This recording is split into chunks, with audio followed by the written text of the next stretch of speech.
that, is its own piece. You really have to figure out what, happened, what went wrong, and a lot of it stems from just undisciplined stuff, and that's just a lack of focus, and that's something that we all each individually can get better at. And it depends on what it is. If it's a technique thing, the coaches really do a good job of cleaning that up.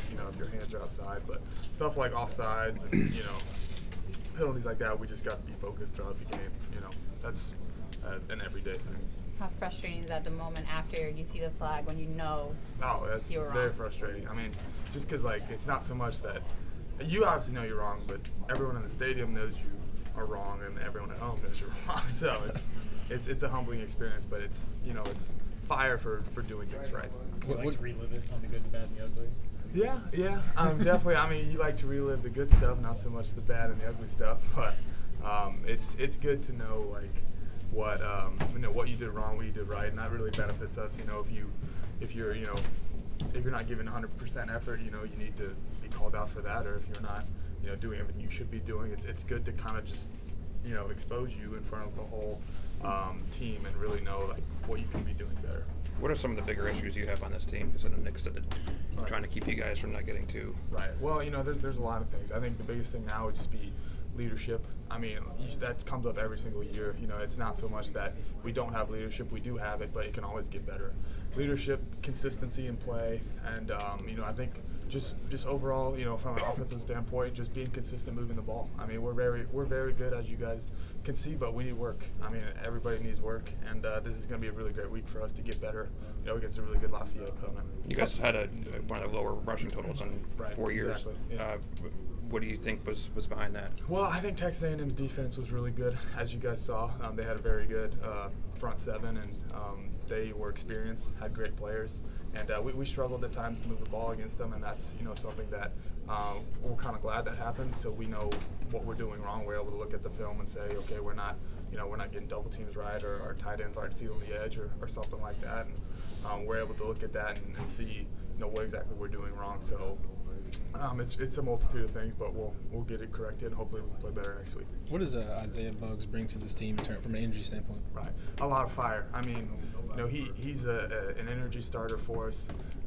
He obviously played really well this Saturday and did a really great job. And he's just a big physical presence. Anytime you go against him in practice, you have to buckle your chin strap. I mean, he brings a lot of energy, a lot of juice. He's hard to move off the ball, and he also can rap really well, as you guys probably heard in the stadium. In case we don't get a chance to talk to you in the next couple of weeks, what does it mean to you to play Missouri?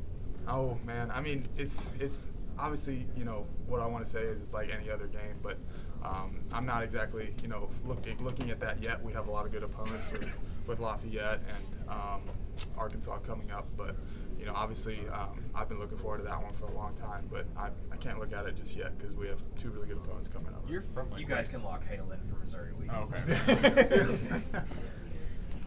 What do you remember about Coach Napier his time here? Right. Well, Coach Napier did a very good job for us, and he's doing a really good job for this Lafayette team.